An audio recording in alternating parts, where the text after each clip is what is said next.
John Calvin, Epistolae, episode 47.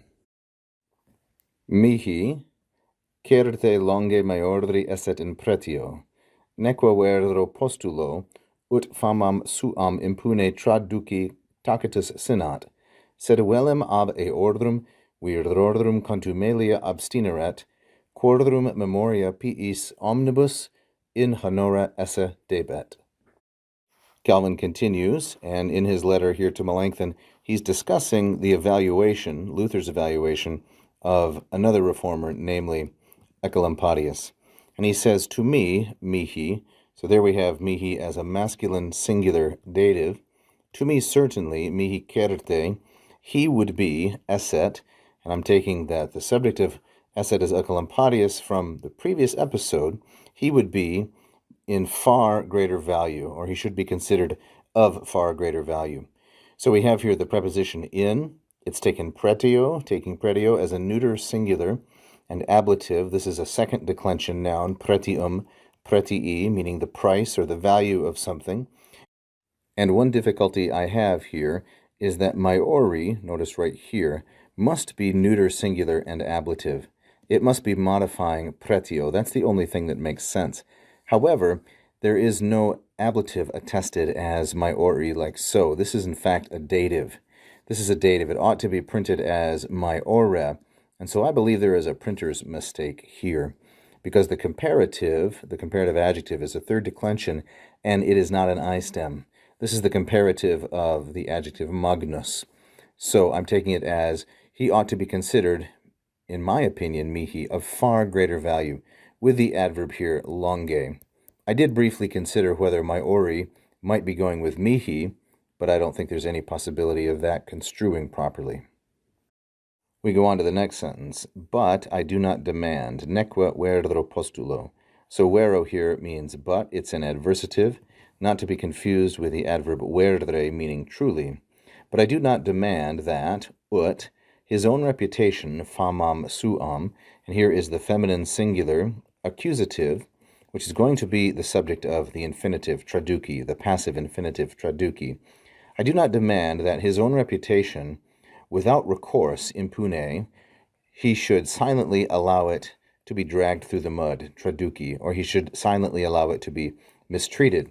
Now this raises another difficulty because Ecolampadius died in 1531, well before Calvin wrote this letter to Melanchthon, and so I believe now he has switched subjects, and the subject of Synod is Luther. So in the controversy between Luther and Ecolampadius, he's saying he should have treated Ecolampadius of much higher value. I do not demand that he, meaning Luther, allow his own reputation to be mistreated, traduci, without any recourse, impune.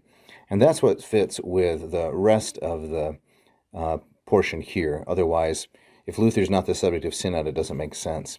The grammatical subject is tacitus, which is masculine, singular, and nominative. We go on, but I would prefer, velem, I would prefer that ab contumelia abstineret, or abstineret, I should say. I would prefer that I want him to refrain from the slandering, ab contumelia, eordrum virdordrum. So once again, as with synod, the subject of abstineret is Martin Luther. And that is the topic which Calvin is addressing in his letter to Melanchthon. Abstineo is a second conjugation verb, abstineo, abstinere, like so.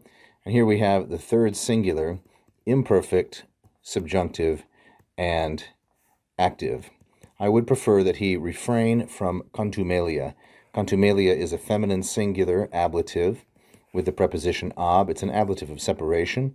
From the slandering, contumelia, eordrum virorum, which is going to be, of course, masculine, plural, and genitive.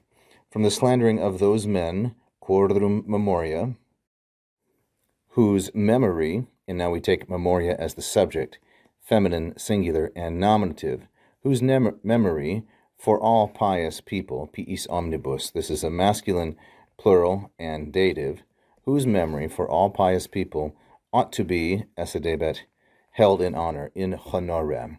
So memoria, the subject of debet, and then esse is used here as well in this predicate expression, in honora esse debet.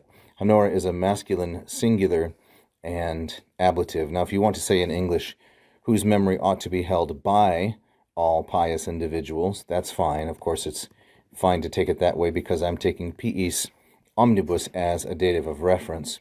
But it's not okay to consider piis omnibus as an ablative of agency, because we simply can't do that with esse plus the ablative of agency takes ob plus the ablative, which we do not have here.